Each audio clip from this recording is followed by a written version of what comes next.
오늘 우리에게 주신 하나님의 말씀은 여호수아서 22장 1절에서 3절의 말씀입니다.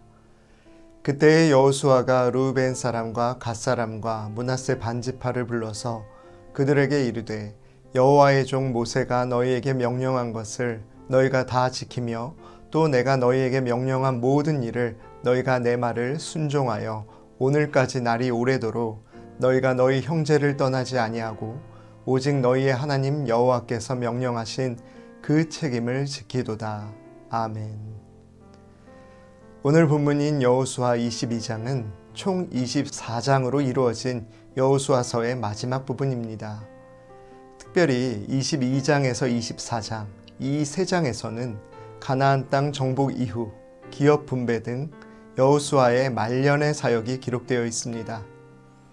그 가운데 오늘 본문인 22장은 노년에 이른 이스라엘의 지도자 여호수아가 각 지파별로 기업을 나누는 너무도 중요한 절차에 앞서서 이스라엘의 모든 족속들 앞에서 몇몇의 지파들을 불러 크게 축복하며 칭찬하는 것으로 시작이 됩니다. 우리는 1절에서 그 몇몇의 지파가 르우벤 지파와 갓 지파 그리고 므낫세 반 지파인 것을 확인할 수 있습니다.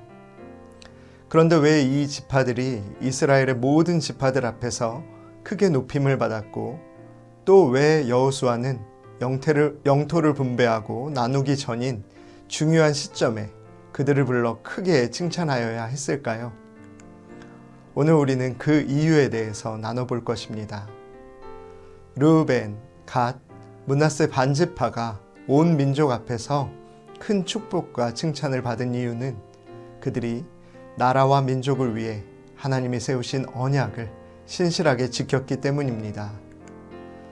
이전에 르우벤과 갓 그리고 므낫세의 절반의 지파가 모세에게 청을 한 적이 있었습니다.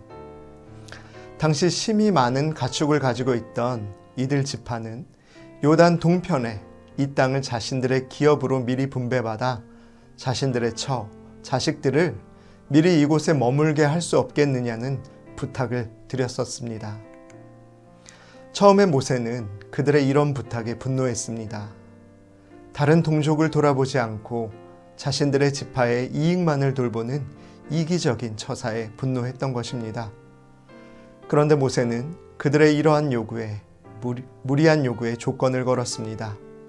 그 조건은 다른 모든 지파들이 이후 요단강을 건너 서편의 땅들을 차지할 때까지, 즉 모든 전쟁이 끝나고 완전히 정착할 때까지 함께, 아니 제일 전쟁의 선봉에 나서서 전쟁에 나서라는 것이었습니다. 약속대로 그들은 7년여의 정복전쟁 기간 내내 이스라엘의 온 민족 가장 앞에서 열심히 싸웠습니다. 그리고 오늘 본문 2절에서 여호수아는 이런 모든 역사가 흐른 뒤에 그들을 불러 세운 것입니다. 이전에 그들의 이런 요구에 불만이 있고 분노를 일으켰던 지파 사람들이 있었을 것입니다. 하지만 한 해 두 해 치열하고도 살벌한 전쟁 속에서 몸을 돌보지 않고 민족의 선봉에 선 그들을 보며 조금씩 그런 부정적인 감정들이 바뀌어 갔을 것입니다. 끝내 이 전쟁이 마치기까지 신실하게 처음 했던 약속을 충성되게 지킨 그들을 보며 이제 어느 누구도 그들의 진심에 대해 오해하지 않게 되었을 것입니다. 사랑하는 성도 여러분, 우리 역시 지금 살아가는 이 세상에서 주님께서 우리와 세우신 언약을 신실히 지켜나가는 우리 모두가 되기를 간절히 소원합니다. 그때 분명히 주님 앞에서 또 많은 사람들 앞에서 우리 또한 칭찬받고 높임받게 되는 귀한 축복의 날들이 올 줄로 믿습니다. 그런 소망을 가지고 살아가시는 저와 여러분의 오늘 하루가 되시기를 간절히 축원합니다. 기도하시겠습니다. 사랑의 주님, 우리도 르우벤, 갓, 므낫세의 반지파처럼 나라와 민족을 향한 책임, 또한 하나님의 언약에 대한 충성을 본받을 수 있게 하여 주옵소서.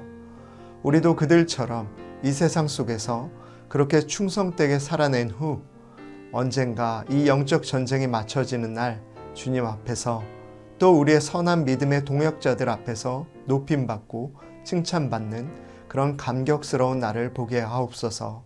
예수님의 이름으로 기도합니다. 아멘.